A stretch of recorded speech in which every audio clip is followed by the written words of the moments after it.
कहकर मैं निवेदन करूंगा माननीय मुख्यमंत्री महोदय से कि आप इस समारोह को संबोधित करने का कष्ट करें। आप एक बार जोरदार तालियां बजाएं, करतल ध्वनि से माननीय मुख्यमंत्री महोदय का अभिनंदन करें। विंध्य की धरती पर आपका, हमारा, अपना सबका सौभाग्य, और मैं समझ सकता हूं कि रीवा का तो ज्यादा ही सौभाग्य है। मां रेवा के नाम पर ये रेवा का हमारे महाराज बैठे हैं। अमरकंटक इस पुराने राज्य का ही हिस्सा था जहां मां रेवा का जन्म स्थान है, अमरकंटक। उनके नाम पे ये रीवा है। हम सब सौभाग्यशाली हैं। और रीवा अंचल में ही भगवान राम ने अगर 11.5 साल अपना वनवास काल का व्यतीत करने का निर्णय किया तो वो चित्रकूट भी आप ही का हिस्सा है। तो इसलिए जोरदार तालियां बजा करके मेरे साथ 2 हाथ खड़े ऊपर करके बोलिए, जय जय श्री राम, जय जय श्री राम। हम सबका सौभाग्य है आज का ये जो अद्वितीय पल है।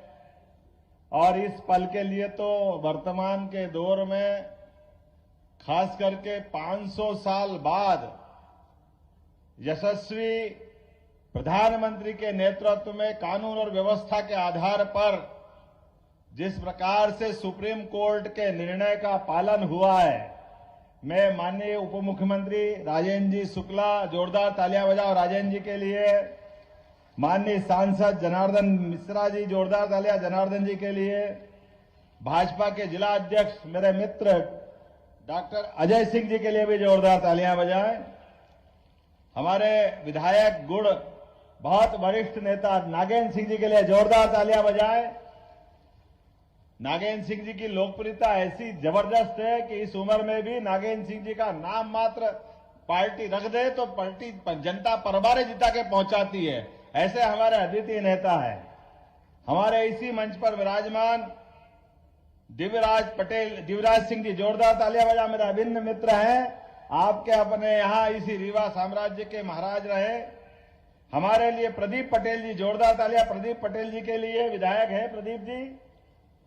यहां मंच पर मौजूद सिद्धार्थ, अब आप तालियां बजाते रहिए, नाम ज्यादा है और मेरे को 5:30 बजे के पहले वापस यहां से सबसे पहले खजुराहो जाना है।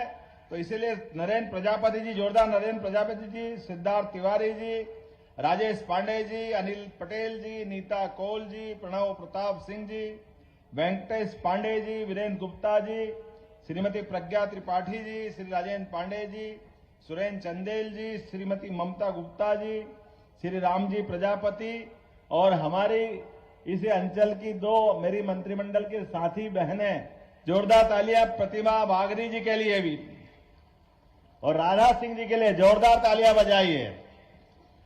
देखो लोकतंत्र गौरवान्वित कैसे होता है।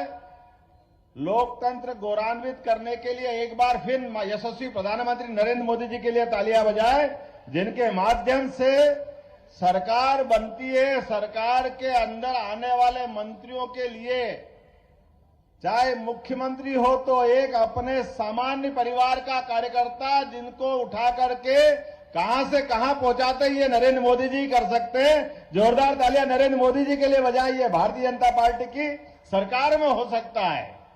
और अपना रीवा तो आप तो 4 उंगली घी में और सिर कढ़ाई में, मेरे साथ तो डबल है। आपका उप मुख्यमंत्री भी अपने रीवा के और आपके दामाद भी रीवा के। कितना ज्यादा आनंद आया इस बात के लिए। और बचा कुचा थोड़ी बहुत कसर अगर थी तो पहली बार वाले विधायक दोनों बहनें भी आपकी रीवा अंचल की। जोरदार तालियां बजाएं राधा सिंह जी के लिए, प्रतिभा जी के लिए। हमारे यहां पद का महत्व नहीं है, व्यवस्था में कार्यकर्ताओं को प्रशिक्षित करने का महत्व है। और इसी कारण से लोकतंत्र जिंदा किस बात के लिए होता है। लोकतंत्र की लंबी लड़ाई में अमर शहीद क्रांतिकारियों ने अपने बलिदान दिया है, अपने आत्म आहुतियां दी है। और रीवा का तो मैंने अपने दिव्यराज सिंह जी से सुना है, रीवा हमारा वो साम्राज्य है जब मुगल सत्ता ने तलवार के दम पर अच्छे अच्छे को परास्त किया, तो रीवा साम्राज्य ने हमारी सनातन संस्कृति को बचाने के लिए सदैव युक्ति बुद्धि से अपना रास्ता निकालते निकालते पूरा सनातन धर्म को बचाने का प्रयास किया। मैं इस बात के लिए आनंदित भी हूं कि हां, रीवा का अपना वाकई समय आ गया विकास का। जोरदार तालियां बजाओ, अब कोई कोर कसर बाकी नहीं रहेगी रीवा के लिए। हमने अपने काम के आधार पर यशस्वी मुख्यमंत्री से शिवराज सिंह जी चौहान पूर्ववर्ती मुख्यमंत्री ने जब अपने विकास के कारवां को बढ़ाया यशस्वी नरेंद्र मोदी जी के नेतृत्व में, तो हमने पुनः संकल्प लिया कि आपने जहां तक बढ़ाया है हम उससे 4 गुना आगे ले जाने के लिए संकल्पित है। इसलिए आपकी कोई योजना, किसी प्रकार के विकास के काम को बगैर बंद किए और नए नए कीर्तिमान बनाएंगे, नई नई ऊंचाइयों पे ले जाएंगे। और इसीलिए काम का विकेंद्रीकरण करने का भी हमने सिस्टम बनाया है। सरकार को वल्लभ भवन से उठा करके संभाग तक और संभाग से जिले तक और जिले के बाद विधानसभा के अपने कार्यकर्ताओं के माध्यम से विकास के लिए गली गली, मोहल्ले मोहल्ले, हर जगह दरकार जहां रहेगी वहां तक विकास के आयाम को ले जाया जाएगा।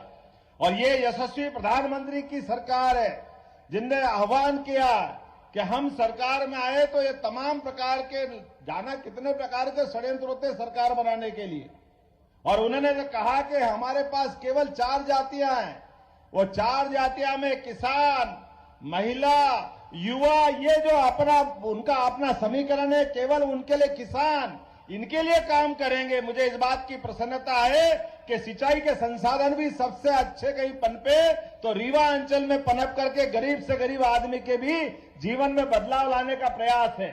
और राजेंद्र जी रुकिएगा मत, और जो प्रस्ताव बना सकते, आपने कृषि उपज मंडी को अच्छा करने की बात की, मैं मंच से ही घोषणा करता हूं, कृषि उपज मंडी हमारी सर्वश्रेष्ठ बनेगी, इसमें कोई कॉम्प्रोमाइज नहीं होगा।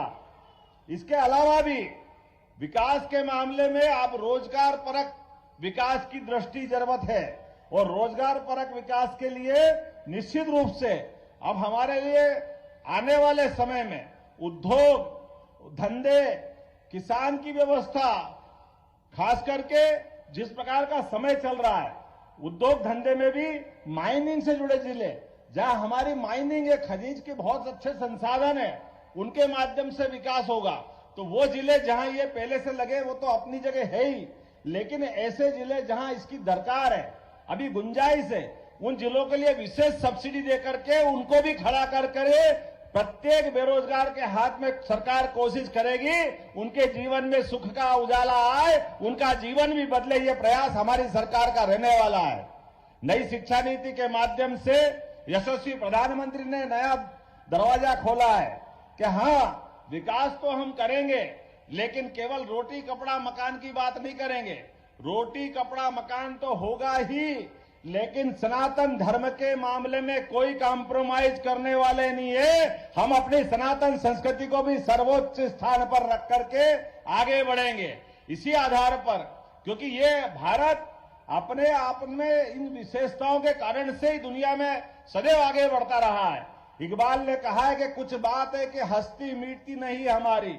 तो यूनान, मिस्र, रोम बड़े बड़े साम्राज्य थे, लेकिन वो सारे के सारे साम्राज्य धराशायी हो गए।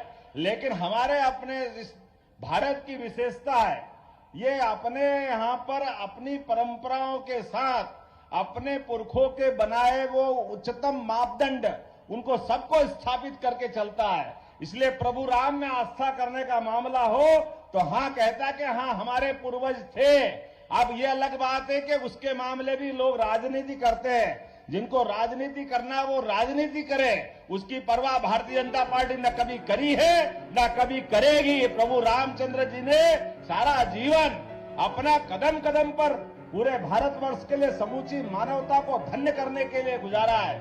आज भी बच्चा बच्चा सबका सपना होता है कि राम राज्य होना चाहिए।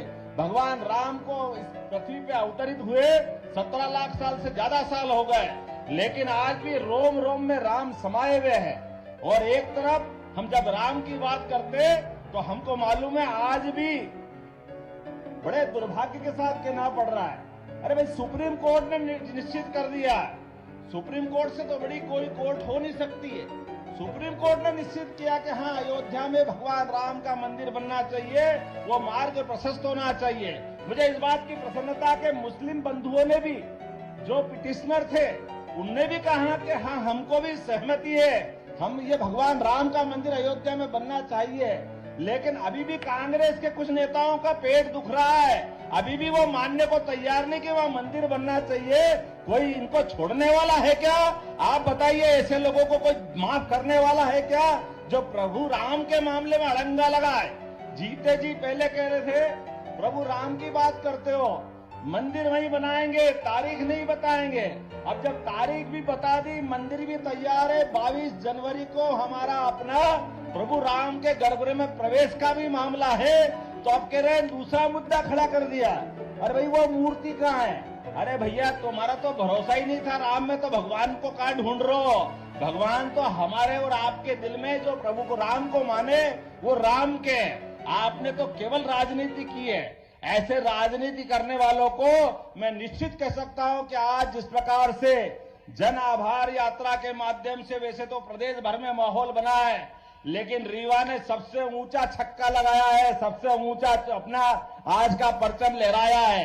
मैंने इतने खराब माहौल में भी, जब बारिश, कोहरा, शीत, तमाम प्रकार के अवरोध, परमात्मा अपनी परीक्षा ले रहा है, लेकिन रीवा के लोगों ने और पूरे रीवांचल के लोगों ने जो स्वागत किया है, तो मैंने भी संकल्प किया है, परमात्मा की दया से अगर सरकार के मुखिया का जवाबदारी दी है, तो राजेंद्र जी और हम सब मिलकर के कोई कोर कसर नहीं बाकी छोड़ेंगे, प्रत्येक क्षेत्र में अपन आगे बढ़ेंगे, क्योंकि हमारी जवाबदारी है।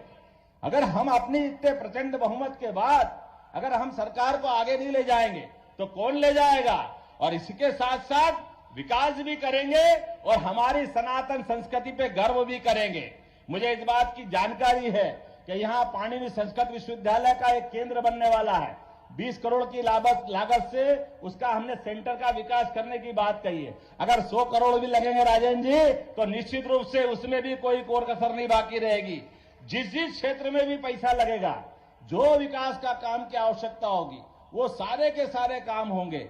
और आज हमने संयोग से, मैंने कहा था कि यहां पर मैं जहां जा रहा हूं, केवल आभार रैली नहीं कर रहा हूं, केवल भाषण नहीं दे रहा हूं।